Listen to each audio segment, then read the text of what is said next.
যোৱাকালি যে মই ভিডিঅ' এটা দিছিলোঁ আপোনালোকে বহুতে কমেণ্ট কৰিছে আৰু এজনে কমেণ্ট কৰিছে হা মানে চাই ল'ব দেই আপোনালোকে মই কমেণ্টটো ডিলিট কৰা নাই এতিয়াও কোৱা কথাটো মানে মোৰ পচন্দ হ'ল আৰু এনি টাইমটো মই এটা ভাল মুডতে নাথাকোঁ ন যে মানে কোনোবাই মোক বেয়াকৈ ক'ব আৰু মোক সহ্য কৰি থাকিম মই সেনেকুৱা নহয় দেই তাৰ পিছতকে মই কি কৰিলোঁ মই তাক কৈছোঁ মই বনাইছোঁ তোৰ কি প্ৰব্লেম হয় মই সেনেকৈ ক'লোঁ মই এটা কথা বুজি নাপাওঁ ভিডিঅ' বনাইছোঁ মই পঢ়ি আছোঁ মই চাকৰি নাপালেও মই নাপাম চাকৰি পালেও মই পাম ভাল হ'লেও মোৰ লগত হ'ব বেয়া হ'লেও মোৰ লগত হ'ব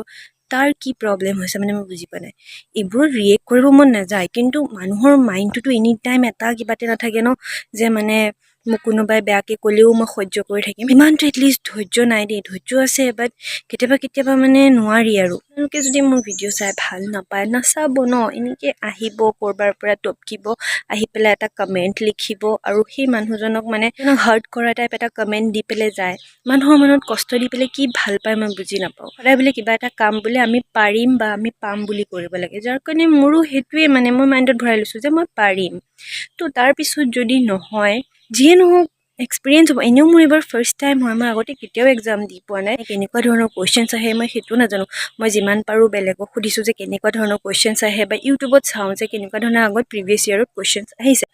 তো সেনেকুৱাবিলাক চাই মানে মই যিমানখিনি পাৰোঁ নিজকে মটিভেট কৰি মই মানে আগবাঢ়ি আছোঁ তো মানুহক তেনেকৈ কথা নক'ব ভিডিঅ' বনাওঁ বুলিও কথাবোৰ ক'বলৈও বহুত ভাবি ক'ব লাগে বহুত ধৈৰ্য লাগে যিয়ে নহওক মই কথা এটা আৰু এটা কুৱেশ্যনৰ আনচাৰ দিব আহিছোঁ যে বহুতে মোক কৈ আছে যে তুমি নোটছ দিবাচোন ময়ো প্ৰিপেৰেশ্যন কৰিহে আছোঁ এক্সাম দিবলৈ আৰু